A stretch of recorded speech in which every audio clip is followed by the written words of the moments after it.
मुंबई आणि उपनगरातल्या टॉप 9 बातम्या। रेल्वेच्या तिन्ही मार्गांवर आज मेगा ब्लॉक। हार्बर मार्गावरील लोकल रद्द, मुख्य मार्गावरील लोकल उशिराने धावणार। देशभरातील विमानतळांवर तस्करी दरम्यान पकडल्या जाणाऱ्या प्राणी पक्ष्यांना संबंधित विमान कंपनीद्वारेच परत पाठवा, नागरी विमान वाहतूक महासंचालनालयाचे आदेश। पीओपी सामग्रीचे जलद विघटन होणार, राज्याच्या पर्यावरण विभागाकडून एक समिती नियुक्त। ही समिती दर 6 महिन्याला सरकारला अहवाल देणार। ठाणे महापालिकेच्या येऊरमधील 200 अनधिकृत बांधकामं तोडा, मुंबई हायकोर्टाचे आदेश। अनधिकृत बंगल्यांमध्ये राजकीय नेते आणि अधिकाऱ्यांचे बंगले असल्याची माहिती।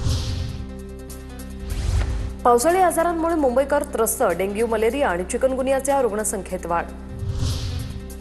मीरा भाईंदर पालिकेच्या परिवहन सेवेतील ठेकेदारांच्या कामगार संघटनेचा शुक्रवारी अचानक बंद। बेकायदा संप पुकारणाऱ्या संघटनांवर गुन्हा दाखल करा, परिवहन मंत्र्यांच्या सूचना। लोकलमधून पडून होणाऱ्या अपघातांच्या घटनांवर नियंत्रण मिळवण्यासाठी मध्य रेल्वेचं महत्त्वाचं पाऊल।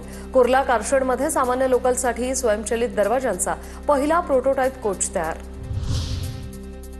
कल्याणमध्ये शेअर बाजार गुंतवणुकीच्या नावाखाली महिलेची 60 लाखांची फसवणूक। ऑनलाईन फसवणुकीत 4 आरोपींचा समावेश। कल्याण महात्मा फुले पोलीस ठाण्यात गुन्हा दाखल। वसई विरार महापालिकेतील बांधकाम घोटाळा ईडीच्या तपासात उघड।